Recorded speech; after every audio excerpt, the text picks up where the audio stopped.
Hello, friends, on Dialect Coaches Worldwide for Actors.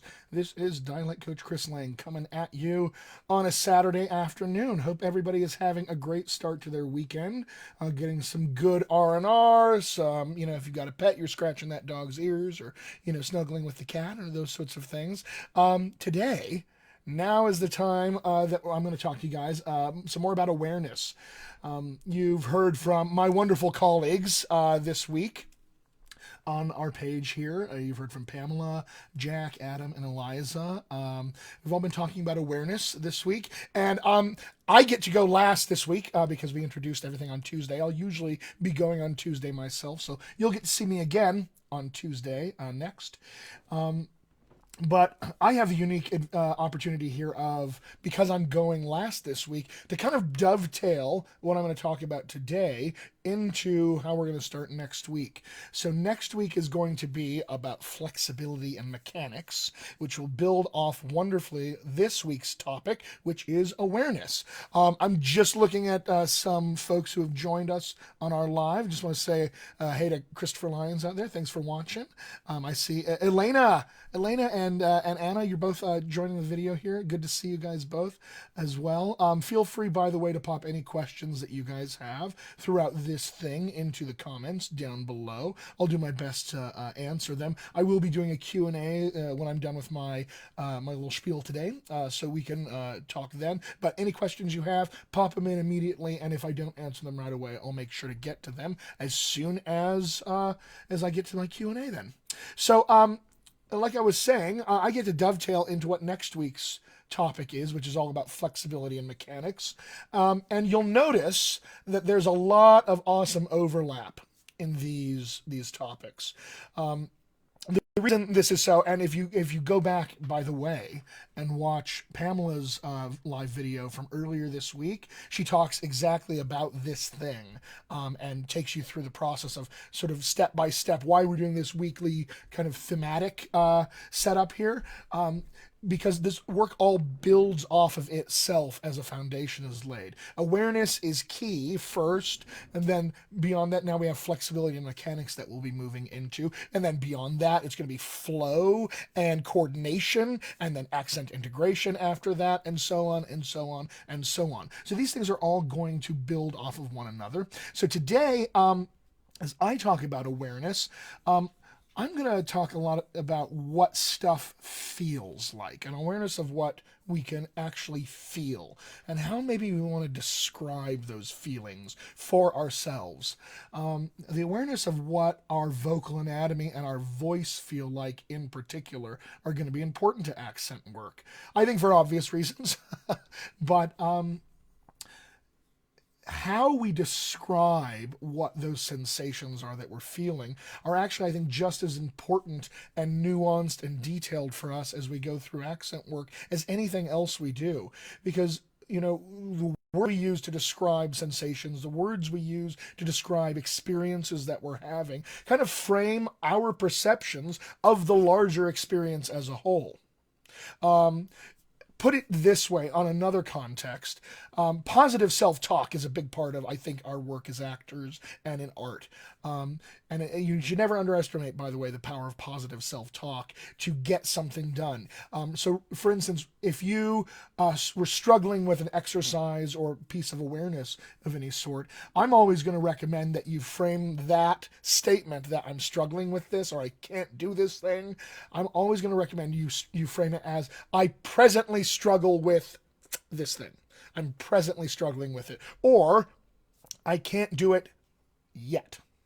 So the words that we use to describe when we get back to awareness here for a second, the words that we're going to use to describe awareness and the sensations that we're feeling and the experiences that we're having, those are going to frame our experiences moving forward at every subsequent step. And so I think it's useful to start kind of getting curious about how do I even describe what my voice feels like? How can I even describe what my vocal anatomy feels like?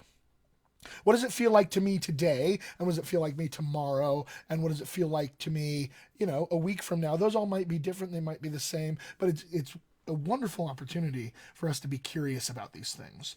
Curiosity, wonder, exploration. That's the direction we're headed in. So let me get back to this word feel. Feel is important. Very important that we can focus on what stuff feels like. And this is because you don't have the ability necessarily to rely on what your voice sounds like to you in the way that you probably have just been going through life happily, wonderfully, being able to kind of listen to yourself and to expect that you can rely on the things that you are hearing from your voice. All right. I'll get into why this is the case, but we have to talk about where the voice actually comes from for any of this to make sense. So let's talk vocal cords for a second. Vocal folds, vocal cords. These are both ways that these pieces of your anatomy are described. Some people are particular about using cords versus folds or folds versus cords. I don't think it matters all that much. We know what we're talking about in any case. So what are the vocal folds, the vocal cords? I have a picture that I have drawn to give you kind of just a way to imagine this in your own body. Now, before I show this to you, it is important for me that everybody out there who's watching this video live and will watch it to come, you do not need to be intimidated by my artistic prowess. Everyone can draw just as well as I can, so no need to be intimidated. So here's what your vocal folds kind of look like. If I were to cut your head off and look down your throat, look down there and see the vocal folds, you'd see something a little bit like this. Okay, now this is, like I said, don't be intimidated by my artistic prowess here. So this is kind of what you'd see. All right, let me point out some pieces here. This first thing, this is a piece of cartilage that's actually, I've drawn it as a block, but it's really not a block. It's more like a shaped more like a butterfly in any case. This is the thyroid cartilage here. And you've got some arms that come up here on both sides and some knobs at the top of them. They essentially work like this a little bit. All right, and they're mostly triangular. They're not really curved like I drew them. Again, my drawing, there's a lot of artistic license I took here. But the thing I really want to point out is these guys in here. All right, so along these arms, kind of here and here, you're going to have these mucous membranes. These kind of, they look a little bit like rubber bands, if anything. Those are your vocal folds. Right? And the vocal folds work like this. These arms can stretch them tighter and looser, and they can bring them further apart and closer together. And as they come together and we blow air through them, they begin to buzz and vibrate together, and that is what we call sound. Phonation, you may hear this word. Sound, phonation, vibration, these are all ways to describe what's happening as the vocal folds come together. It's a little bit like a reeded instrument, like a clarinet maybe, or a saxophone, when you blow air through the reed and it begins to vibrate against the actual body of the clarinet mouth or the saxophone mouth. That's what creates that sound. My favorite analogy for this is probably, if you guys are like me, and I like to be silly and play around every once in a while. Anytime there's a balloon that I can blow up, I'll blow that balloon up. Then I always take the mouth of that balloon and I stretch it tight and it goes ee, ee, ee, ee, ee, ee, ee, ee. Okay. I have a nephew who's 5, so I have a lot of fun with that. But that's what your vocal folds essentially are doing. When you pull the mouth of that balloon tight, where the air is escaping there, the sort of sides of the mouth of the balloon are banging against each other, vibrating, and creating that sound. Your vocal folds work like that. Now, I want to go back to this musical instrument idea, not a clarinet or a saxophone, but let's imagine that your vocal folds are like a stringed instrument. A cello. So imagine that I have a cello. Cello, there's my cello.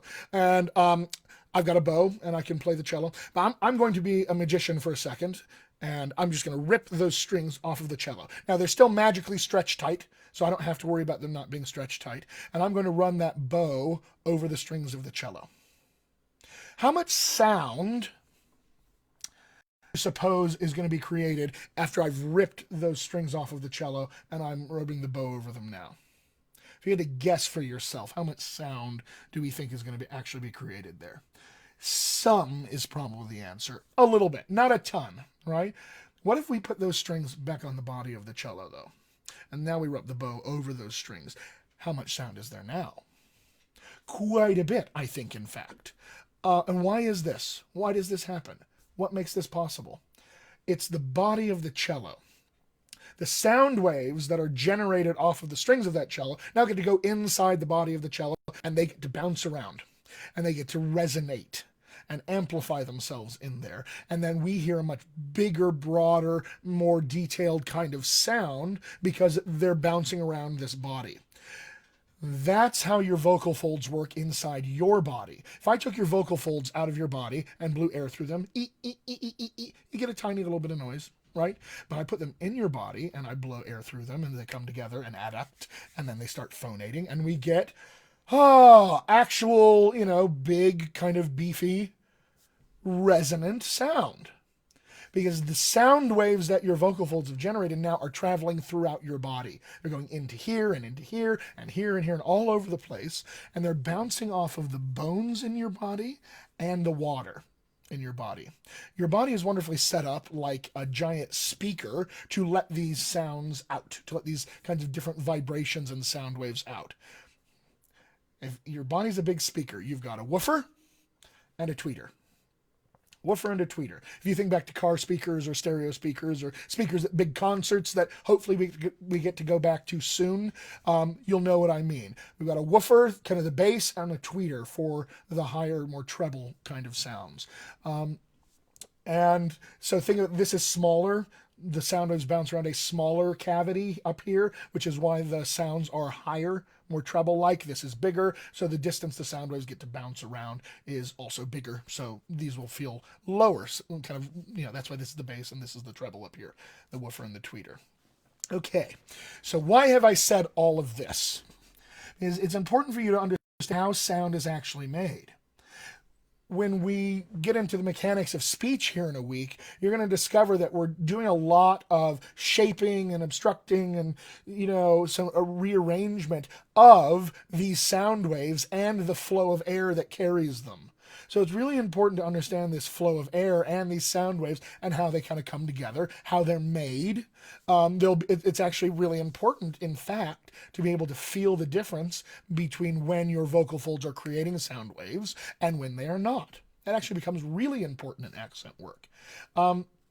Let me ask you guys a question here. Just kind of, it's always curious to me if any of you have had this experience. So I remember, years ago when I was just getting into work as an actor and learning about accent coaching way back, having this experience for myself, and it was really curious. So I'm always wondering if you guys out there have had this experience too. My guess is it's kind of a universal experience, but you'll let me know in the comments. Have you ever recorded your voice? A voicemail, memo, something like that, or let's say for an audition for voiceover or for an audiobook, or maybe even a self-tape. But have you ever recorded your voice and then listened back to it, and you've had this experience where you go, what? That's my voice? No, I don't sound like that, guys. Do I sound like that? I don't sound like that. And everyone goes, oh, no, that's exactly how your voice sounds. Wait, I don't sound like that. Okay. Why do we have this experience? It's interesting. We have this experience, and it's kind of shocking when it happens too, because the voice that you recognize from yourself, kind of your self-identified voice, you don't recognize in the recording all of a sudden. Those things are different. But everybody else still recognizes the voice from the recording as your voice. So what the heck have you been listening to this whole time that you don't recognize that voice in the recording that everybody else does? You've been listening to the sound waves bouncing around the inside of your head, where your ears are. That's the voice you primarily hear. Right? We hear your voice after it has left your body and literally traveled through time and space in sound waves, bounced off of the surfaces here, the ceiling, the floor, the desk. It's maybe gone into a microphone. It's maybe traveled through the internet, exited some speakers, traveled through time and space again, hit somebody else's body. That's the voice we hear after it's out in the world from you. You hear primarily the voice that's inside your head. Crazy, right? Now, Because that is the primary voice that you hear, the voice inside your head, and everybody else hears this other voice that's outside of your body, what this means is that you actually can't trust what your voice sounds like to you, because it's different every moment of every day, and every day of every week, and every week of every month, and so on and so forth. It changes constantly. It's going to be different in first thing in the morning if you haven't warmed up. It's going to be different if you're sick, or if you have allergies, or if you're tired, or if you're not tired, or if you just had your coffee, or if you didn't just have your coffee, or any number of things. Any, like, an insurmountable wall of variables can change your own internal perception of what your voice sounds like to you. So if you can't rely necessarily on what your voice sounds like to you, what can you rely on? You can rely on what your voice feels like to you. I'll say this again. You can rely on what your voice feels like to you. This is an always constant, always reliable barometer for you as an actor to know what's going on externally when you can't trust what you're hearing internally. What the sensations are of making voice, of shaping and obstructing that voice and that flow into speech, those sensations are always going to be reliable. And the reason they're reliable is because you can know them. They're knowable. You can learn about them. You can learn to feel them. You can learn to sense them. You can learn to track them. They're knowable. And because they're knowable, they are recreatable. So you can rely on being able to go back to a particular kinesthetic memory or sensation again and again and again. It's knowable and it's recreatable, and that's really reliable then. Now, does this mean that you can't at all listen to your voice? No. But the things that you hear must also then be paired with the things that you feel. Those two things have to come in a pair, especially when we get into accent land where we're using a target. We have an actual human being that we are listening to and that we are modeling ourselves off of. And the things that I hear from them that then I want to try to imitate and mimic, I need to be sure that I understand the mechanisms by which I'm actually mimicking the thing. What am I doing physically to create this sound that I think lines up in my ear with what I hear from them? And does my physical stuff match their physical stuff? Again, the physical stuff is primarily concerned here. Like, it really, really is important. So I can say all of this. I can say, you got to know what your voice feels like. You've got to know what it feels like to move your vocal anatomy. You've got to know these things, right? I can say all this, but until you actually experience it, the proof is, therefore, has to be in the pudding. We've got to try this out and give yourself a chance to go, okay, so what does my voice feel like? And how can I describe it so that it's useful for me? So let's just quick exploration here. What does the voice feel like? All right. So just kind of sit in a, if you're sitting in a chair, which I assume you probably are, go ahead and see if you can find a nice long, easy spine. See if you can let your jaw kind of chill.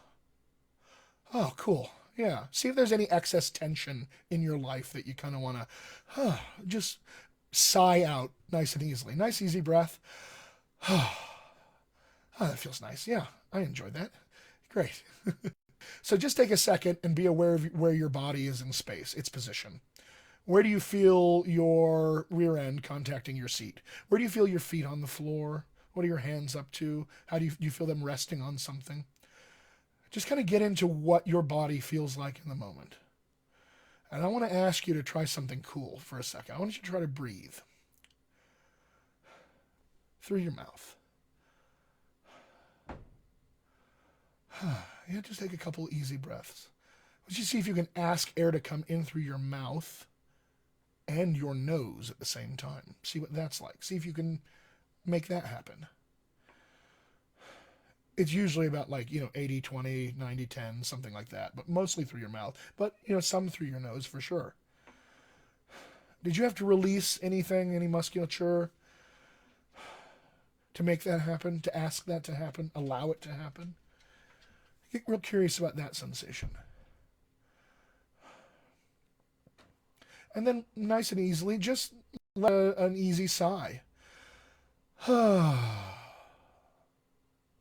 Let's do it again. So you've just created sound waves that exited your body. Wonderful. Wonderful. Where do you feel those sound waves?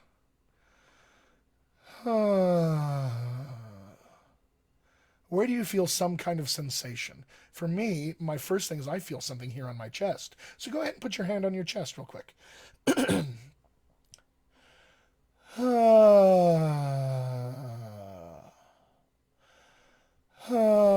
Yeah, I definitely feel something under my hand here. How would you describe that sensation? Go ahead and write some options in the comments here as you're watching. Don't worry necessarily about having the right answer for any of this. There's no right or wrong here. This is all wonder, curiosity, exploration. What's capturing your interest in terms of sensation? How would you describe what you felt with your hand? Okay. For me, I feel little tinglies. Little tinglies on my hand. Maybe buzzing is one way to describe it. Vibration. All right. For me, okay, now what do I do with that? Okay, can I feel that anywhere else in my body? Let's try. I'm just going to sigh nice and easily and place my hands on my body in places and see what I can feel. So do this with me. All right? So just start here. And I'm just going to move my hand a little bit. Oh, new sensations. Oh, I can feel there.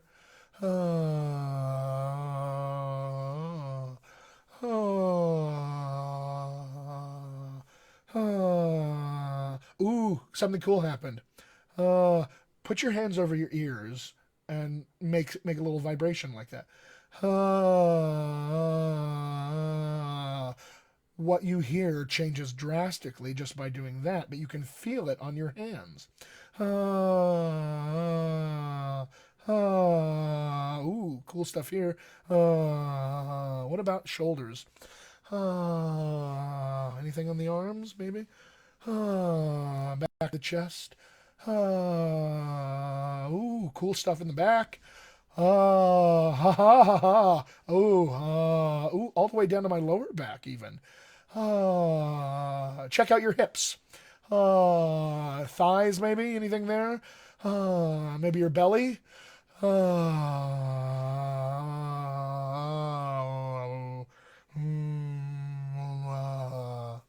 Okay, take a second and just sit here in silence. Do you feel any residual sensations left over after you're done vocalizing? I think I do.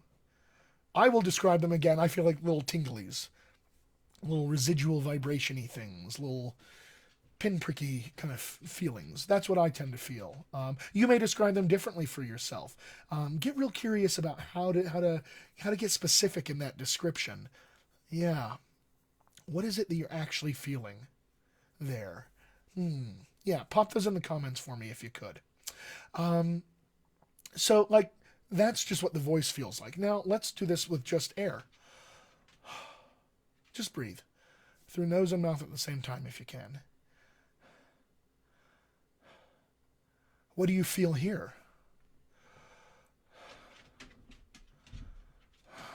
What do we feel? How would you describe the sensation of air touching your mouth? Where does it touch your mouth? Where does it touch your nose? How would you describe the sensation of that? Oh, is temperature difference maybe? That's an okay way to do it. Temperature difference, I would say. For me, that's what I feel. I also feel motion, movement. You know, like when you're outside and the wind passes over your face, you feel this movement. I think I feel that. Temperature and that. What's the one thing I don't feel? Vibration. Those tinglies, I don't feel that. Later on, when we get into more speech-related things, those tinglies, those vibrations, we're going to describe that as voice or things being voiced. Just this air here, we'll call that unvoiced, probably. Cool. This seems really basic and simple, doesn't it? Yeah, because it's not all that complex. It's a pretty easy distinction at the end of the day, I think. What does it feel like when we have vibration? What does it feel like when it's just airflow? It's a pretty easy distinction, but the experience of it is everything. The experience of feeling those vibrations versus not, especially in the flow of speech, that can often be pretty confusing sometimes, a little disconcerting in a lot of ways, occasionally. But so I just want to leave you with this. Okay, what does it feel like to make voice? And what does it feel like to just have a flow of air? And how would you describe those things? Later on this coming week, we're going to get into this stuff, your mouth parts, your vocal anatomy, your vocal tract. We'll talk a lot about what it feels like to use those things. I know my colleagues have discussed some stuff in terms of soft palate, the velum, these kinds of things. Hey, there's an awareness of a noise in my room here too. But my colleagues have discussed some vocal anatomy stuff and we'll dive deeper into that in the coming week for sure. But for now, just sort of ease yourself into the warm bath of awareness. What does it feel like? Without any pressure of having to get it right or to describe it in the right ways, what does that feel like? Because ultimately you have to come up with the ways of describing this and talking about it for yourself and for your accent coach. Your accent coach is going to have a lot of vocabulary, but ultimately you are the one who's doing the accent for the acting. So you need to have the ability to, talk about this and describe it for yourself. So you can, again, feel if stuff is happening, because you can't listen to it necessarily only. We have to feel these things. Okay. I've said the word feel a lot because it's important, by the way. That's why I say feel so much. All right. I'd love to open it up to a Q&A if I can. So if you guys have any questions, now is the time to kind of pop them into the chat. I will be monitoring this post for all time, forever. Probably not forever, but for a long time. So if you're watching this after it's been done live, put your question in there because I'll circle back. I'd love to answer your questions and engage with you in these ways. So in terms of now that I've said question, I have a question that always gets asked in terms of when I have this conversation with clients. So how do we pair our awareness of what we feel with the thing we hear? How do I actually do that? One of the best ways that I can recommend to start to kind of pair those two worlds together, especially if up until now you spent most of your time listening to yourself exclusively and not necessarily feeling what you're doing while creating sound and shapes. One of the best things to do is to watch other people talk and notice what physically they are doing to shape the flow of air or air and sound, to obstruct it, shape it, all those sorts of things. If you can see it in somebody else, it's often easier than to see it in yourself. You can do this watching TV, watching movies, Netflix, things like that. If you have the luxury of being around somebody that you live with, this is also a great time to watch how they move all this, so that you can say, that's what it feels like when I move X, Y, and Z, or that's what it feels like when I make sound or just air. Those kinds of things. So some practical tips to actually do this in the real world, I think is useful. So I'm not seeing any questions, so I'll just wrap it up here now. And again, if you do have questions later on, put them in the comments. I'll circle back to them. But I just want to give a big shout out to my colleagues from Dialect Coaches Worldwide. These people are rock stars. So thank you, Pamela Vanderway. Thank you, Adam Michael Rhodes. Thanks, Jack Wallace. Thank you very much, Eliza Simpson. I'm happy to be here with all you guys doing this, this wonderful work. It's a lot of fun. So, for next week, just a reminder, we are going to be here Tuesday through Saturday, hopefully, fingers crossed, 11 a.m. Pacific time, technology willing. And I will be here on Tuesday at that time, and we're going to start talking about flexibility and mechanics. Wednesday is going to be Pamela Vanderway. Thursday, Jack Wallace will be here. Friday will be Adam Michael Rose. He's going to be rocking the hizzy. That's right, I said it. And then Saturday, Eliza Simpson will be here, changing the world one accent at a time. If you guys have any additional questions for me, like I said, post them in the comments, or you can find me on my website, which is www.dialectcoachchrislang.com, or you can visit www.dialectcoaches.com and use the contact form there. Either of those is just fine. So, I just want to wish you guys a wonderful weekend again. Happy Saturday. Ease yourself into the warm bath of awareness in the next day or so. And I will see you guys on Tuesday. Ciao.